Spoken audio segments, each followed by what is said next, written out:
열왕기하 20장 1절에서 11절까지의 말씀, 우리 한 목소리로 함께 읽겠습니다. 그때에 히스기야가 병들어 죽게 되매 아모스의 아들 선지자 이사야가 그에게 나와서 그에게 이르되 여호와의 말씀이 너는 집을 정리하라 내가 죽고 살지 못하리라 하셨나이다. 히스기야가 낯을 벽으로 향하고 여호와께 기도하여 이르되 여호와여 구하오니 내가 진실과 전심으로 주 앞에 행하며 주께서 보시기에 선하게 행한 것을 기억하옵소서 하고 히스기야가 심히 통곡하더라. 이사야가 성읍 가운데까지도 이르기 전에 여호와의 말씀이 그에게 임하여 이르시되 너는 돌아가서 내 백성의 주권자 히스기야에게 이르기를 왕의 조상 다윗의 하나님 여호와의 말씀이 내가 내 기도를 들었고 내 눈물을 보았노라. 내가 너를 낫게 하리니 내가 3일 만에 여호와의 성전에 올라가겠고 내가 내 날에 15년을 더할 것이며 내가 너와 이 성을 아수르 왕의 손에서 구원하고 내가 나를 위하고 또 내 종 다윗을 위함으로 이 성을 보호하리라 하셨다 하라 하셨더라. 이사야가 이르되 무화과 반죽을 가져오라 하매 무리가 가져다가 그 상처에 놓으니 나으니라. 히스기야가 이사야에게 이르되 여호와께서 나를 낫게 하시고 3일 만에 여호와의 성전에 올라가게 하실 무슨 징표가 있나이까 하니 이사야가 이르되 여호와께서 하신 말씀을 응하게 하실 일에 대하여 여호와께로부터 왕에게 한 징표가 임하리이다. 해 그림자가 10도를 나아갈 것이니까 혹 10도를 물러갈 것이니까 하니 히스기야가 대답하되 그림자가 10도를 나아가기는 쉬우니 그리할 것이 아니라 10도가 뒤로 물러갈 것이니이다 하니라. 선지자 이사야가 여호와께 간구하며 아하스의 해시계 위에 나아갔던 해 그림자를 10도 뒤로 물러가게 하셨더라. 아멘. 저는 이 봉독한 말씀을 가지고 고난을 극복한 히스기야의 비결이라는 제목으로 하나님의 말씀을 나누겠습니다. 우리 좌우 옆에 분과 앞뒤 분에게 한번 인사하시죠. 참 잘 오셨습니다. 네. 오늘 우리가 읽은 본문 말씀은 우리가 잘 알고 있는 히스기야 왕에 관한 기록인데요. 히스기야에게 어느 날 천천병력 같은 그러한 소식이 전해졌는데 그것은 그가 죽고 다시 살지 못하리라, 이런 말씀이었습니다. 그 인생 가운데 가장 큰 고난과 시련이 느닷없이 예고 없이 닥쳐왔던 것이죠. 그러나 히스기야는 그 고난과 시련을 슬기롭게 잘 극복했고 결과적으로 하나님으로부터 그 생명을 15년 연장받는 놀라운 축복과 하나님의 기적을 경험하게 되었다라고 하는 것입니다. 과연 히스기야가 그 고난을 극복한 비결이 무엇인지 오늘 본문을 통해서 세 가지로 우리가 살펴보기를 원하는데요. 오늘 먼저 1절에 보시면 그때 히스기야가 병들어 죽게 되매 아모스의 아들 선지자 이사야가 그에게 나와서 그에게 이르되 여호와의 말씀이 너는 집을 정리하라 내가 죽고 살지 못하리라 하셨나이다. 히스기야가 선지자 이사야로부터 정말 마른 하늘의 날벼락 같은 그런 소리를 듣게 되었는데요. 병들어서 죽게 되었으니 주변을 정리하라는 것입니다. 병원에 갔을 때 건강검진 받고 의사의 표정이 조금만 안 좋아도 그냥 가슴이 철렁하지 않습니까? 근데 지금 선지자가 하나님의 말씀이 왕이 죽고 이제는 살지 못할 병에 걸렸다, 이 이야기를 들었을 때 얼마나 그가 놀랬겠습니까? 이때 히스기야의 나이가 39살이었어요. 얼마나 억울하고 참담하고 받아들일 수가 없는 그런 이야기를 전해 듣게 되었던 것이죠. 비록 선지자가 전한 하나님의 말씀이었지만 이거 그대로 수용한다라는 게 참 쉽지 않은 일이었습니다. 그럼에도 불구하고 오늘 본문에 보면 히스기야는 선지자가 전한 그 하나님의 말씀을 그대로 받아들였다라는 것을 알 수가 있습니다. 오늘 그 말씀을 듣고 즉시로 그가 보인 반응이 2절에 기록이 되어 있는데요. 2절 한번 보시죠.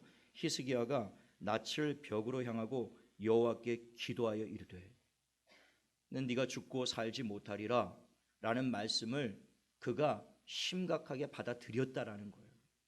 그래서 그가 보인 반응이 즉각적으로 기도를 시작했다, 그것입니다.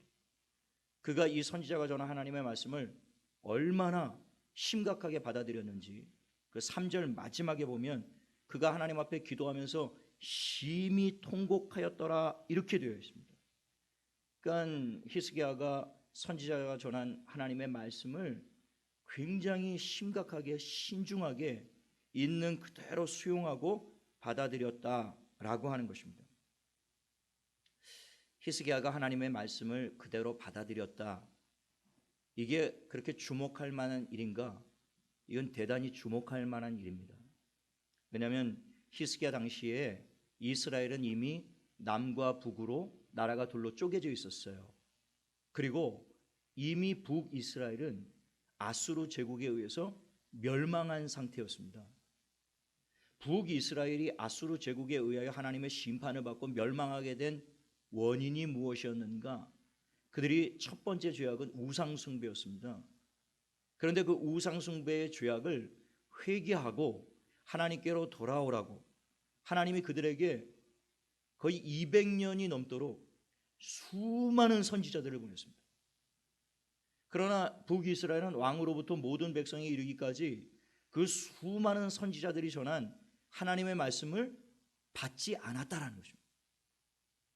하나님의 말씀을 듣지 않았던 거예요. 듣기는커녕 왕으로부터 백성에 이르기까지 선지자들을 멸시하고 조롱하고 그들을 잡아 때리고 옥에 가두고 심지어 죽이기까지 했습니다. 오늘 이 선지자 이사야는요, 하나님의 말씀을 전하다가 마지막에 톱으로 온몸이 잘려서 순교를 했습니다.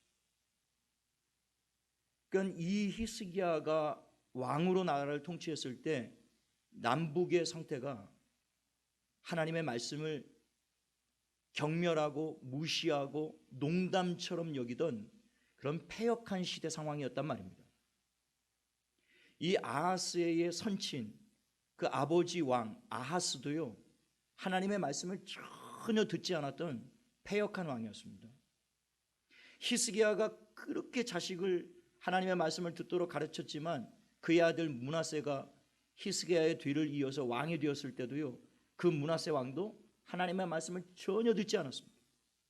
그러니까 이 히스기야의 아버지도 히스기야의 자식도 북이스라엘의 모든 왕들과 백성들도 남유다 제국의 모든 백성들도요, 선지가 전하는 하나님의 말씀을 그대로 받아들인 사람이 없었다, 그 말입니다. 그래서 결국엔 북이스라엘은 아수르에 의해서 멸망하고 말았던 것이죠. 하나님의 말씀을 농담처럼 여기는 패역한 나라와 민족은 소망이 없습니다. 하나님의 말씀을 귀담아 듣지 않는 인생에게도 소망이 없어요. 그런데 놀랍게도 오늘 그런 시대 상황 가운데서도 이 히스기야는 선지자 이사야가 전한 하나님의 말씀을 하나님의 말씀으로 그대로 청종하고 받아들였다라고 하는 것입니다. 저는 이것이 바로 히스기야가 고난을 극복할 수 있었던 첫 번째 비결이었다라고 생각이 듭니다. 사무엘상 15장 22절에 보면 사무엘이 이르되 여호와께서 번제와 다른 제사를 그의 목소리를 청종하는 것을 좋아하심같이 좋아하시겠나이까. 순종이 제사보다 낫고 듣는 것이 숫양의 기름보다 낫다라고 되어 있습니다. 하나님이 우리에게 요구하시는 가장 기초적이고 기본적이고 가장 첫 번째 되는 우리에게 요구하시는 항목이 무엇이냐면 하나님의 말씀을 청종하는 것입니다. 하나님의 목소리에 귀를 기울이는 것. 하나님은 그 어떤 번제, 그 어떤 제사, 오늘날로 말하면 그 어떤 우리가 드리는 예배보다도 하나님의 목소리에 귀를 기울이는 것, 그것을 원하신단 말입니다. 순종이 제사보다 낫고 하나님의 말씀 듣는 것이 숫양의 기름을 1000번 만번 드리는 것보다 하나님이 우리에게 요구하시는 삶이다라고 하는 것입니다. 하나님의 말씀을 듣고 순종하는 것이 기적을 체험할 수 있는 첫걸음이라는 사실. 우리도 살다 보면 이 히스기야처럼 그야말로 인생의 청천벽력 같은 그런 소식을 듣게 될 때가 있어요. 아마 지금 우리 한현주 권사님이 그와 같은 상황 가운데 놓여 있으리라고 생각이 듭니다. 정신이 아득하고 앞이 캄캄하고 정말 내가 뭘 어떻게 해야 될지 손이 떨리고 몸이 떨리고 다리에 힘이 풀리고 정신이 아득하고 캄캄한 그런 이야기를 우리도 살다 보면 왕왕 경험할 때가 있습니다.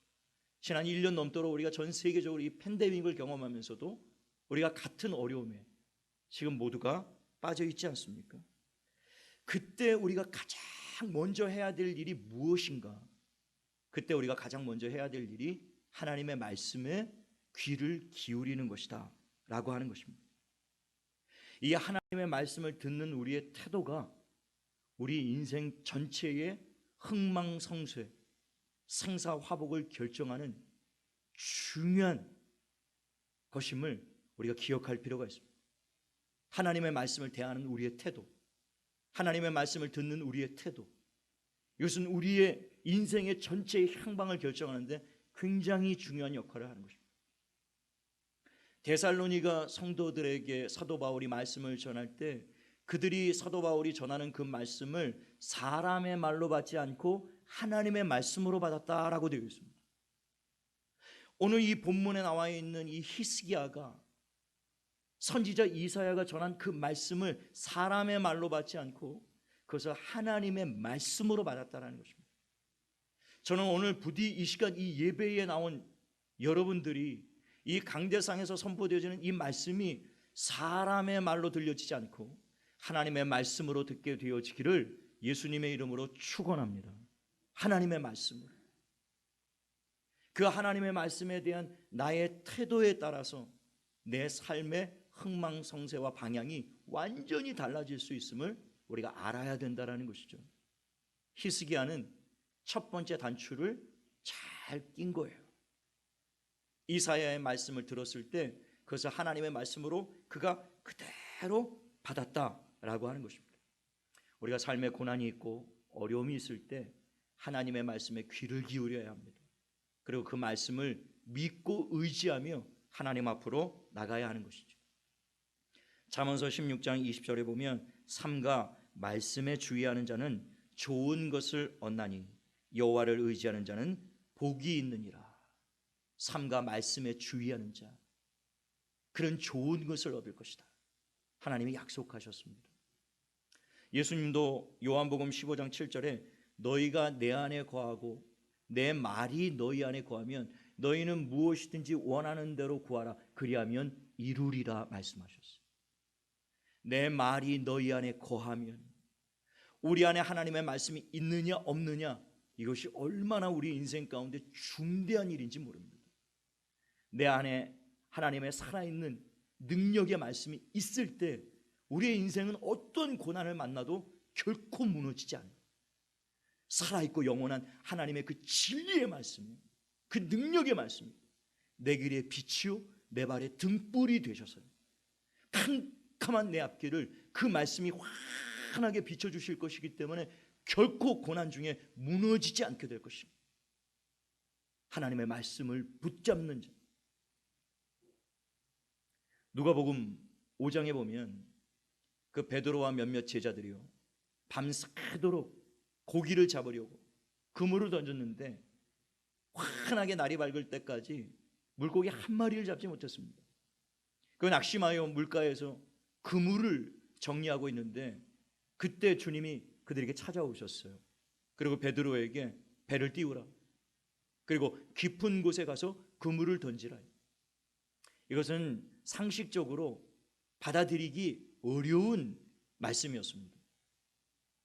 왜냐하면 갈릴리 호수는 수정처럼 유리처럼 맑은 바다였기 때문에 날이 밝고 환한 낮에는 그물을 던질 수가 없어요.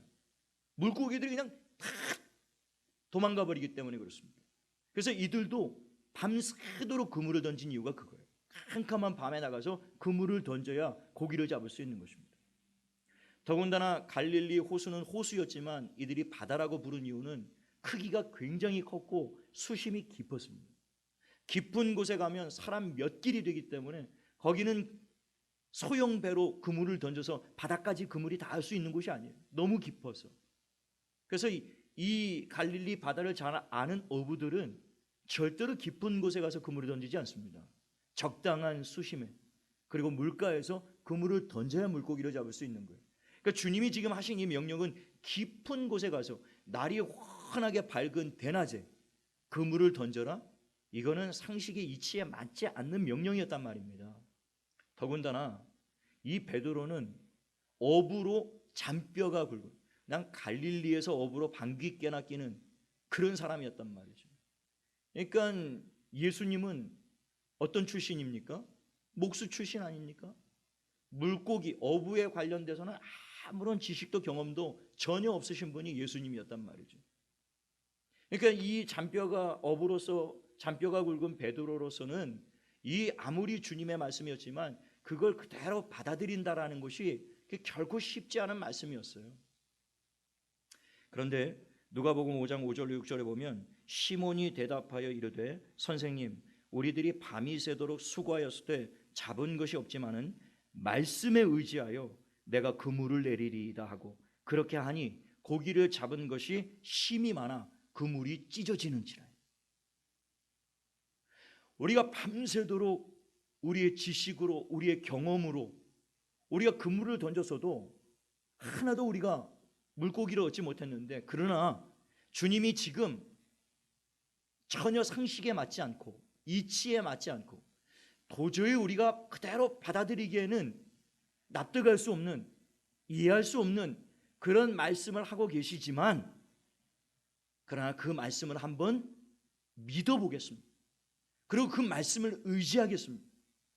그리고 그 말씀에 의지하여 그가 그물을 던졌을 때 그물이 찢어질 정도로 물고기에 잡혔다라는 것이죠.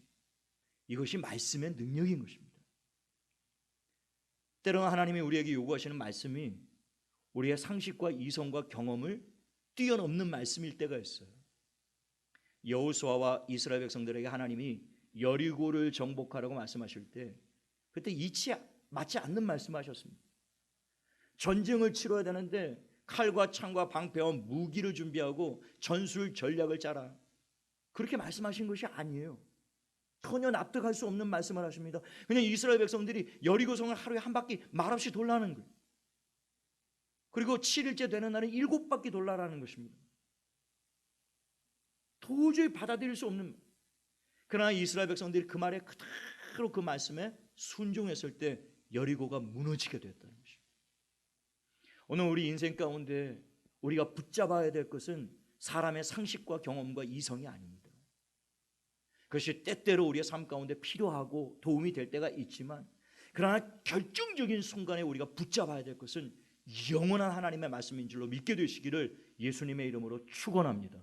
하나님의 말씀을 붙잡아요. 내 생각과 맞지 않는다, 이건 도저히 내가 받아들일 수 없다, 그때 그 말씀을 믿고 나가야 되는 것입니다. 그러므로 고난을 당할 때 영원히 변치 않는 하나님의 말씀을 붙잡는 저와 여러분 되시기를 예수님의 이름으로 축원을 드립니다. 이 히스기야가 고난을 극복할 수 있었던 두 번째 비결은 기도였습니다. 기도는 성도들에게 아무리 강조해도 지나침이 없는 것이 기도의 삶입니다. 오늘 2절에 보시면 히스기야가 낯을 벽으로 향하고 여호와께 기도하여 이르되, 히스기야가 하나님의 말씀을 그대로 받아들이고 그냥 체념하고 낙심하고 절망하고 있지만은 않았다라는 거예요. 하나님이 나는 죽고 살지 못할 것이라고 말씀하셨으니까 그대로 받아들이고 나는 죽을 날만 기다리면 되겠구나, 그렇지 않았다라는 거예요. 하나님이 그에게 이 말씀을 전한 의도를 히스기야는 정확히 간파했습니다. 그는 그 말씀을 듣자마자 즉각적으로 기도에 나섰다라는 것이죠. 낯을 벽으로 향하고, 이 얘기는 내가 전심으로 하나님만을 바라보겠나이다, 내가 전심으로 하나님만을 하겠나이다, 이런 결단의 뜻이, 내가 다른 누구도 의지하지 않고 다른 누구도 바라보지 않고 내가 오직 이 문제를 해결하실 수 있는 분은 오직 하나님 한 분이심을 고백하며 내가 전심으로 하나님만 바라보고 하나님만 의지하고 나가겠나이다, 이 결단의 의지를 담고 있는 것이 그 얼굴을 벽으로 향했다라는 것입니다. 그는 자기가 기도하는 대신 자기보다 능력이 더 많은 선지자 이사야에게, 그럼 어떡합니까? 나를 위해서 좀 기도해 주십시오. 하나님이 내가 죽지 않도록 이 병을 고쳐주시도록 선지자께서 하실 일이 뭡니까? 나를 위해서 좀 기도해 주십시오. 그리고 얼마든지 이사야에게 매달릴 수 있었지만은, 그러나 히스기야는 그 방법을 선택하지 않았습니다. 그는 선지자로부터 당신이 죽고 살지 못하리라 하나님 말씀하셨나이다, 그 말씀을 듣는 순간, 이 문제는 하나님과 내가 1대1로 해결해야 될 문제구나, 이걸 깨달은 거예요. 하나님이 지금 이 문제를 내게 미리 알려주신 것은 나로 하여금 믿음으로, 기도로 하나님 앞에 나오기를 원하고 계시는구나. 히스기야는 그것을 깨달은 것입니다. 만약에 하나님의 뜻이 그냥 히스기야가 단지 병에 걸려서 죽는 것이 하나님의 계획이었다면, 뭐하러 선지자를 보내서 굳이 네가 죽을 병에 걸렸으니 주변을 정리하라, 그 이야기를 굳이 해주실 필요가 뭐가 있었겠느냐. 죽는 것이 하나님의 뜻이었다면 그대로 내비두면 그냥 히스기야는 죽고 끝나는 거예요. 뭐하러 굳이 선지자에게 그 말씀을 들려주시고 선지자를 그에게 보내셔서 이 말씀을 굳이 히스기야에게 전해주셨는가? 이유는 한 가지입니다.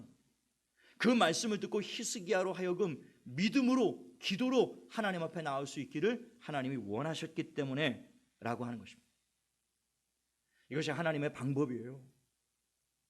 하나님이 시시때때로 저와 여러분의 인생 가운데 크고 작은 문제를 주시는 이유가 바로 이것 때문입니다. 성숙한 그리스도인은 문제가 있건 없건 늘 하나님 앞에 기도의 삶을 살아요.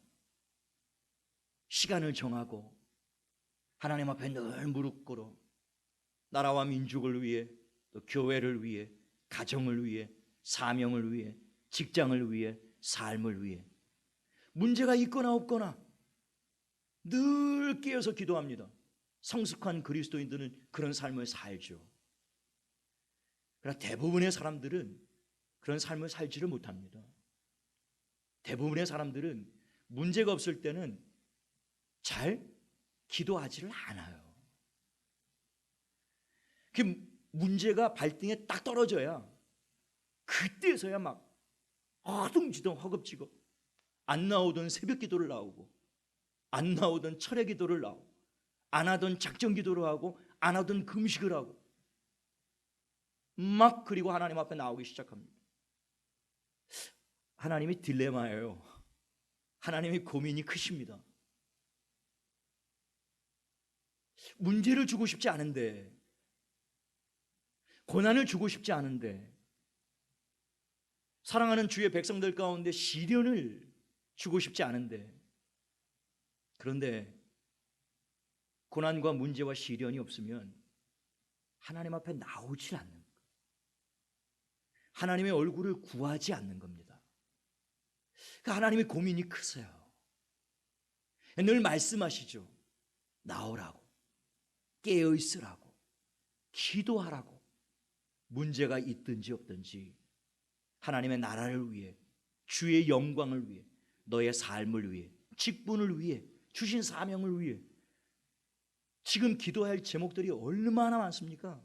태산 같은 기도의 제목들을 하나님이 우리에게 주셨지만은, 그런 기도 제목을 붙잡고 하나님 앞에 엎드려 기도하기를 주께서 너무나 원하고 계시는데, 하나님 앞에 깨어서 기도하는 사람을 찾기가 쉽지가 않아요. 이런 하나님의 말씀을 들어도 이런 하나님의 말씀에 귀담아 듣고 귀를 기울이는 하나님의 백성들을 찾기가 쉽지 않은 세대를 우리가 살고 있단 말입니다. 하나님이 고민이 크신 거예요. 문제를 주자니 너무 가슴이 아프고, 하나님도 그런 문제가 없이는 저들이 하나님 앞에 나오지를 않으니까요. 그래서 하나님이 경고하시고 경고하시고 경고하시다가 결국에는 문제를 던지시는 겁니다. 그러니까 우리가 문제가 주어지기 전에 하나님 앞에 자발적으로 자원하는 심령으로 나간다면 이게 얼마나 복된 인생이겠습니까? 우리가 사사기서를 공부했지만 사사기서에도 7번 반복되는 사이클이 있단 말입니다. 하나님이 그들에게 복을 주시고 평안을 주시고 평화를 주시고 은혜를 주셨을 때 그 백성들이 그것을 그대로 유지하며 살면 얼마나 좋았겠어요. 그게 하나님의 계획이고 뜻입니다. 평안을 누리고 평화를 누리고 하나님의 복록을 누리면서 이 땅 가운데 살기를 하나님이 원하셨는데요, 이스라엘 백성들은 그런 하나님의 평안과 복을 끝까지 누리질 못했습니다. 그는 또 타락하고 범죄하고 말았던 것이죠. 하나님이 수많은 선지자들을 보내셔서 경고하시고 말씀하셨습니다. 이제라도 울며 회개하며 내게로 돌이키라. 그리하면 징계를 받지 아니하리라. 지혜로운 자식은 부모가 매를 들기 전에 자기의 죄를 깨닫고 잘못을 깨닫고 부모 앞에 엎드리고 머리를 숙이면 그가 지혜로운 자식입니다. 그러나 어리석은 자식은 부모가 매를 들 때까지 반항하는 거예요.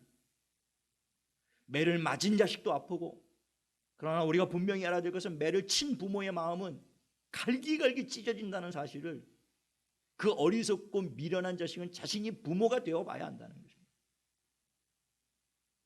하나님이 우리에게 경고하실 때 하나님이 우리에게 징계하는 것은 하나님이 원하시는 일이 아닙니다. 하나님이 기뻐하시는 것이 아닙니다.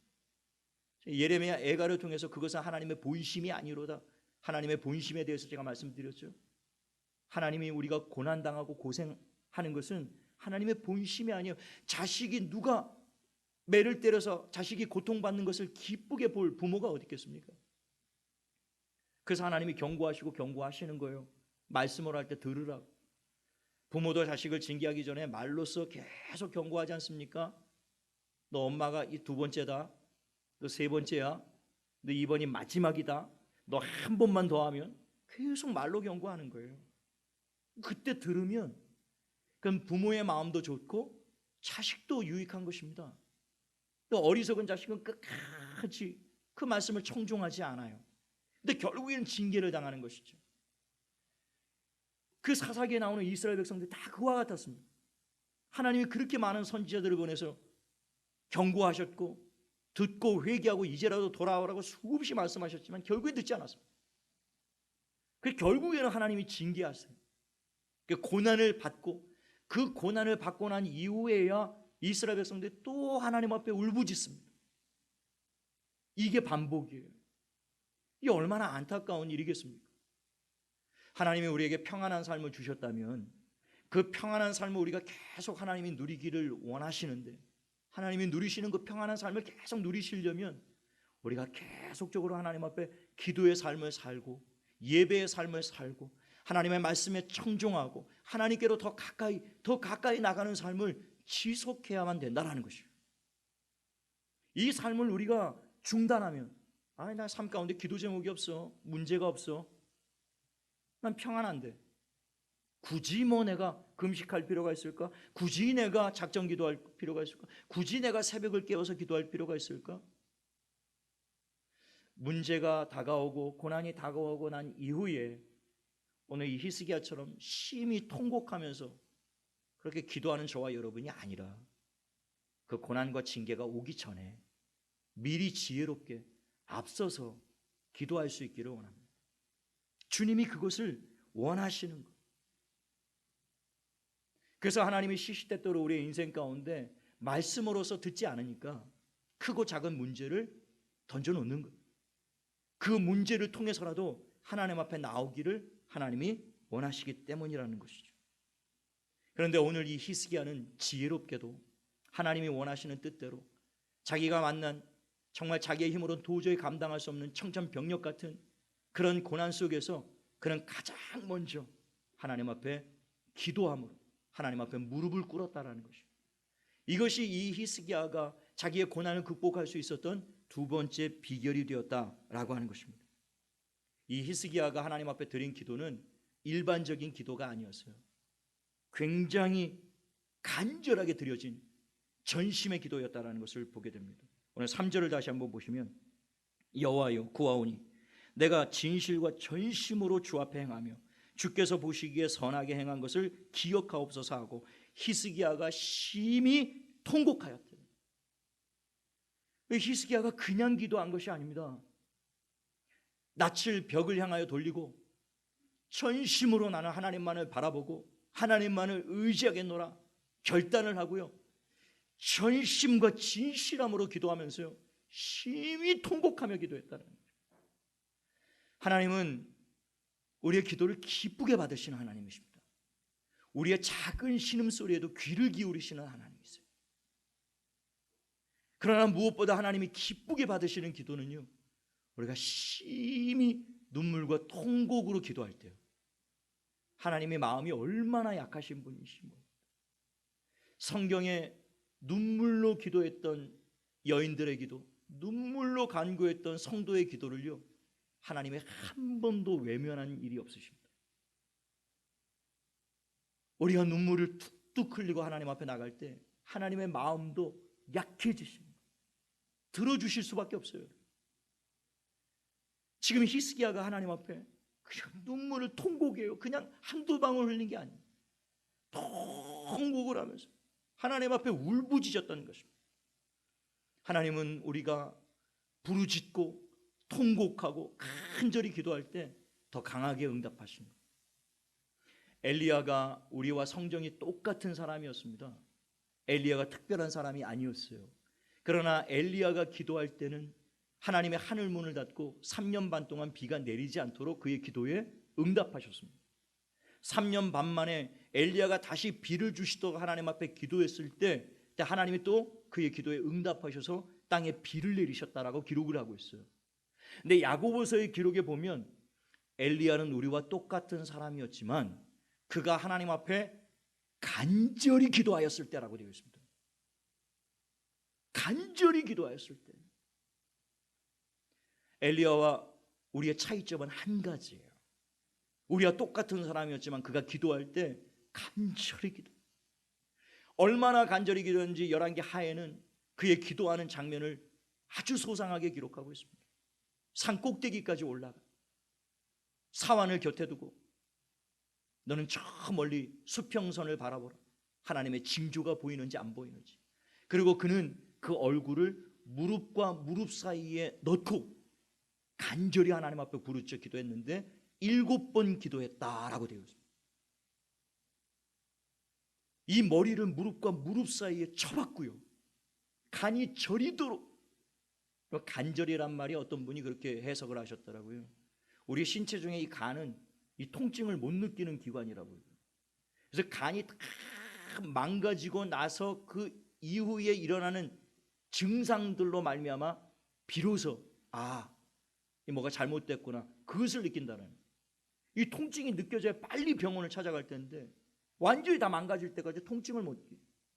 그런데 이 간절이란 말이 바로 그 간이 저리도록 기도하는 것이라고 어떤 분이, 통증을 전혀 느끼지 못하는 간이 저리도록 기도한다는 것은 도대체 어떤 기도를 의미하겠습니까? 여러분, 성경에 이렇게 하나님 앞에 간절히 기도하여 놀라운 일들을 경험했던 사람들이 한둘이 아닙니다. 사마리아 여인이 흉악한 귀신 들려 날마다 쓰러지는 자기 딸을 위해서 주님 앞에 나왔을 때 얼마나 간절히 그가 몸부림치며 기도했는지 모릅니다.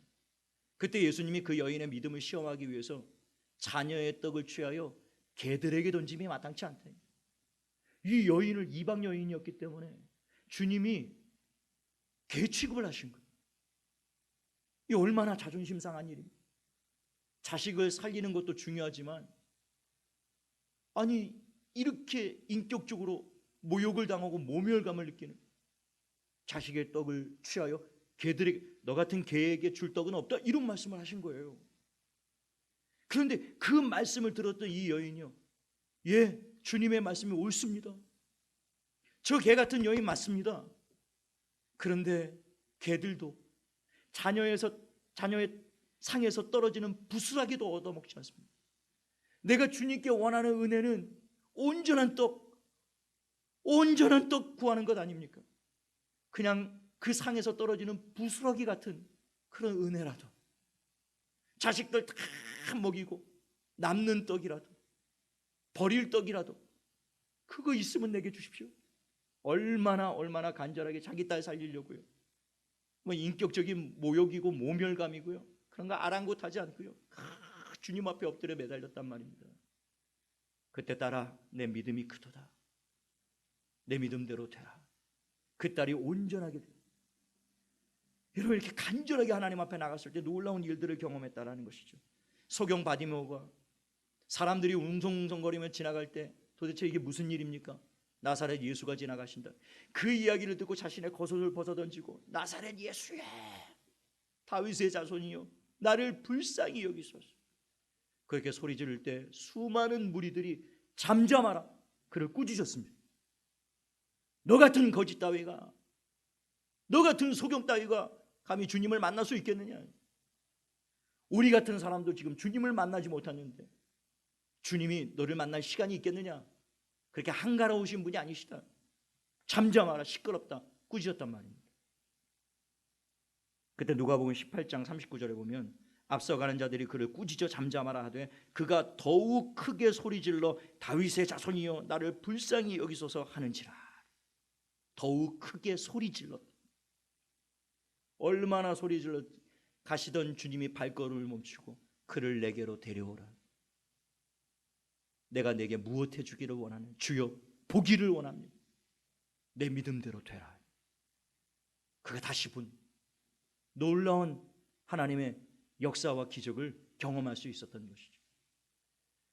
이들은 연약한 자들이었지만 그러나 주님을 향한 간절함은 다른 그 어떤 사람들의 모자라지 않았습니다. 그들의 간절함 때문에 그들은 놀라운 하나님의 역사를 경험할 수 있었던 것이죠. 심지어 예수님도 히브리서 5장 7절에 보면 그는 육체에 계실 때에 자기를 죽음에서 능히 구원하실 이에게 심한 통곡과 눈물로 간구와 소원을 올렸고 그의 경건하심으로 말미암아 들으심을 얻었느니라. 예수님도요, 하나님 앞에 그냥 기도하지 않으셨습니다. 심한 통곡과 눈물로 기도하셨어요. 얼마나 심한 통곡과 눈물로 기도하셨는지 겟세마네에서 땀방울이 핏방울이 될 때까지 얼마나 간절히 기도하면 그렇게 됐을까요? 예수님도 하나님의 아들이셨기 때문에 아버지 다 아시죠? 그렇게 기도하지 않으셨단 말입니다. 자기의 사명을 위해, 십자가를 위해, 우리를 위해 그분은 정말 피땀을 쏟아가며 간절히 기도하셨다. 그 간절한 기도가 있었기 때문에 하나님이 그의 기도를 들으셨다라고 말씀하고 있습니다. 하나님의 아들이시라도 아버지 앞에 그렇게 간절히 기도하여 응답을 받았다면 도대체 저와 여러분은 얼마나 간절히 기도해야 되겠습니까? 그러므로 인생에 문제가 있고 고난이 있을 때 여러분 주 앞에 낙심하지 마시고요, 절망하지 마시고 그냥 할 수 없다, 그냥 체념하고 인생의 고난과 문제를 그냥 받아들일 것이 아니라 그때 저와 여러분이 해야 될 것은 더욱 크게 소리질러 간절히 주님 앞에 기도하는 저와 여러분 되시기를 예수님의 이름으로 부탁을 드립니다. 축원합니다. 마지막 세 번째, 히스기야가 고난을 극복할 수 있었던 비결은 믿음이었습니다. 오늘 5절 하반절에 보면 하나님이 히스기야의 기도에 즉각적으로 응답하십니다. 하나님 여호와의 말씀이 내가 내 기도를 들었고 내 눈물을 보았노라. 내가 너를 낫게 하리니 내가 3일 만에 여호와의 성전에 올라가겠고 6절에 보니까 내가 내 날에 15년을 더할 것이다. 약속을 하셨어요. 그리고 8절에 보면 히스기야가 이사야 선지자에게 표징을 구합니다. 이것은 그가 하나님을 믿지 못했기 때문이 아니라 이건 관례였습니다. 이 약속이 하나님으로부터 온 것이다 라는 것을 확증하기 위해서 징표를 구하는 것이 관례였어요. 그래서 내게 무슨 징표를 주시겠나이까 선지자에게 묻습니다. 그때 9절에 선지자 이사야가 두 가지를 말씀해요.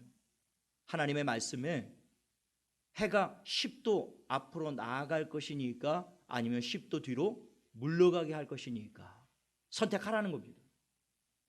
여기서 바로 히스기야의 하나님을 향한 절대적인 믿음이 드러나게 되는데요. 10절 말씀입니다. 히스기야가 대답하되 그림자가 10도를 나아가기는 쉬우니 그리할 것이 아니라 10도가 뒤로 물러갈 것이니이다. 여러분, 이 해가 10도 앞으로 나가는 일이 쉬운 일입니까? 해가 앞으로 10도 나간다는 것이 일령표의 10도는 당시에 5시간을 말하는 거예요. 그러니까 해가 일령표의 10도가 앞으로 나가는 것은 순식간에 5시간이 확 지나가는 것입니다. 지금 12시인데요 갑자기 오후 5시가 되어버리는 거예요. 여러분, 그런 일은 쉽고 어렵고의 문제가 아닙니다. 그것은 절대로 불가능한 일이죠. 이것은 있을래야 있을 수 있는 일이 아니에요. 그런데 이 선지자가, 하나님의 징표가 해의 일령표의 10도가 앞으로 나갈 수도 있고 뒤로 10도 물러가게 할 수도 있습니다 라고 이야기했을 때 믿음이 없는 히스기야였다면, 선지자님 말 같은 소리 하십시오. 무슨 해가 10도로 앞으로 가고 10도를 뒤로 가고 그런 일이 어떻게 있을 수가 있겠습니까? 그런 일은 있을래야 있을 수도 없는 일 아니겠습니까? 그리고 반문을 했을 거예요. 다른 표징을 좀 주십시오. 합리적이고 이성적이고 좀 과학적으로 납득이 될 만한 그런 표적을 주십시오. 그렇게 구하지 않았다라는 겁니다. 오히려 히스기야의 대답은 앞으로 10도 가는 거 쉬운 일이라는 거예요. 전능하신 하나님에게 앞으로 가고 있는 해를 앞으로 가게 하는 거예요. 그게 무슨 일이겠습니까? 뒤로 물러가게 해주십시오. 그러니까 히스기야는 전능하신 하나님의 그 전능하심을 온전하게 믿고 있었다라고 하는 것입니다. 하나님은 자기의 질병을 고치실 뿐만이 아니라 생명을 연장하시는 하나님뿐만이 아니라 하나님은 모든 인류의 흥망성쇠와 역사의 생사화복을 주관하시는 하나님이시라는 사실을 히스기야는 온전하게 믿음을 가지고 있었다라고 하는 것입니다. 그래서 이 고백을 할 수가 있었던 거예요. 그래서 11절에 선지자 이사야가 여호와께 간구하며 아하스의 해시계 위에 나아갔던 해 그림자를 10도 뒤로 물러가게 하셨더라. 5시간이 갑자기 뒤로 물러가 버립니다. 놀라운 일들이 일어나는 것이죠. 여러분, 하나님의 권능은 인간의 상식과 이성과 경험과 과학으로 도저히 일어날래 일어날 수 없는 일이 일어나는 것, 그것이 하나님의 권능입니다. 그 일을 하나님이 능히 해가실 수 있음을 믿느냐 믿지 못하느냐, 이것이 믿음인 것입니다. 여호수아 10장에 보면 여호수아가 아모리 족속과 전쟁할 때 정말 놀라운 일이 일어났는데요, 그때 여호수아가 하나님 앞에 기도하기를, 태양아 너는 기드온 위에 머무르라, 달아 너도 아얄론 골짜기에 그리할지다 하며 태양이 머물고 달이 멈추기를 백성이 그 대적에게 원수를 갚기까지 하였더라. 여호수아가 아모리 족속과 전쟁을 하다가요, 자기들이 승기를 잡았는데 갑자기 해가 떨어지려고 하는 것입니다. 그때 여호수아가 담대하게 하나님 앞에 외쳤던 고백이 이거예요. 태양아 너는 기브온 위에 멈추고 달아 너도 아얄론 골짜기에 멈춰라. 근데 그대로 되었다라는 것입니다. 어떻게 이런 일이 있을 수 있죠? 어떤 사람들은, 불신자들은 이 이야기를 들으면서 성경은 허무맹랑한 이야기, 소설 같은 이야기들, 말 같은 소리를 해야 듣고 말 같은 소리를 해야 믿지. 저 교회에 다니는 교인들 전부 다 저 사람들 상식이 없는 사람들인가? 생각이 없는 사람들인가? 어떻게 그런 이야기를 믿을 수가 있겠는가? 그러나 여러분, 믿음이라는 것, 하나님의 권능과 전능하심이라는 것, 그것은 우리의 상식과 이성과 과학을 초월하여 하나님이 그 모든 일을 행하실 수 있음을 믿는 것이 믿음이라는 것입니다. 내가 믿을 만한 것을 믿고 내 생각에 맞지 않는 것을 못 믿겠다, 그것은 믿음이 아니에요. 그러므로 여호수아가 이 기도를 드렸을 때 하나님이 그의 기도에 응답을 하셨는데요, 성경에 기록된 말씀을 보면 하나님이 사람의 말을 이와 같이 들었던 때는 전에도 없었고 그 이후에도 없었더래. 여호수아의 기도를 하나님이 들으시고 태양을 멈추고 달을 멈추신 그 일은 그 전에도 없었고 그 이후에도 없었다라는 것입니다. 그러니까 이 여호수아가 얼마나 하나님 앞에 담대한 믿음을 가지고 있었는지를 보여주고 있는 것입니다. 주님은 우리에게 너희 안에 겨자씨만한 믿음이 있어도 이 산더러 들리고 저 바다에 빠져라는 그것을 너희가 마음에 믿으면 그대로 되리라 말씀하셨습니다. 그것이 믿음입니다. 믿음이 없이는 하나님을 기쁘시게 못하나요? 하나님께 나가는 자는 반드시 그가 계시는과 그가 자기를 찾는 자들에게 상 주심을 믿어야 할지니라. 하나님께 나가는 자는 반드시 그가 살아계신 것, 그가 자기를 찾는 자들에게 놀라운 일을 행하시는 분이심을 믿어야 할지니라. 너는 내게 부르짖으라. 내가 내게 응답하겠고 내가 알지 못하는 크고 비밀한 일을 보여주시겠다라고 하나님 분명히 약속하셨습니다. 세상을 이기는 이김은 이것이니 곧 너희의 믿음이니라. 그럼 우리가 하나님 앞에 나갈 때 우리 앞에 얼마나 큰 문제가 있느냐, 그게 문제가 아닙니다. 우리에게 얼마나 큰 믿음이 있느냐 없느냐, 이게 문제예요. 그러므로 저와 여러분 앞에 어떤 고난이 닥치고 어떤 문제가, 우리 앞에 홍해가 있고 뒤에 애굽 군사가 쫓아오고 여리고 같은 강력한 성읍이 천만이 나를 에워싸 진친다 하여도 여러분 그 문제를 바라보시면서 낙심하며 절망하지 마십시오. 그 문제가 태산 같은 문제일지라도 그 문제가 얼마나 크고 작느냐, 그것은 우리에게는 문제이지만 전능하신 하나님 앞에는 아무런 문제가 아니에요. 중요한 것은 하나님 앞에 내가 얼마나 큰 믿음을 가지고 있느냐. 주님의 응답은 항상 이것이었습니다. 내 믿음이 크도다, 내 믿음대로 되라. 그러므로 우리의 인생 가운데 청천벽력 같은 이 히스기야가 들었던 그런 일들이 닥치고 그런 이야기를 들었을 때 낙심만 하고 그 문제만 바라보고 절망할 것이 아니라 오늘 히스기야가 이 고난을 극복했던 세 가지 비결, 첫째는 하나님의 말씀을 붙잡는 것입니다. 하나님의 약속을 붙잡는 것. 사람이 내게 뭐라고 한 그 이야기에 휘둘리지 마시고요, 하나님의 약속을 딱 붙잡아야 되는 거예요. 그래야 흔들리지 않습니다. 그리고 문제 앞에서 낙심하고 절망할 것이 아니라 하나님 앞에 더욱 크게 소리질러 간절히 기도하며 나가셔야 됩니다. 무엇보다도 믿음으로 나가셔야 해요. 야고보서 1장 6절 8절에 믿음으로 구하고 조금도 의심하지 말라. 의심하는 자는 마치 바람에 밀려 요동하는 바닷물결 같으니 이런 사람은 무엇이든지 주께 얻기를 생각하지 말라. 두 마음을 품어 모든 일에 정함이 없는 자로다. 마음의 의심을 가지고 나가는 자는 어떤 응답과 역사도 일어나지 않을 것이라고 말씀하시는 거예요. 그러므로 믿음으로 구하라고 하나님 말씀하세요. 어떤 상황 가운데서도 오직 믿음으로 하나님을 바라보고 승리하는 저와 여러분 되시기를 예수님의 이름으로 축원합니다. 축원합니다.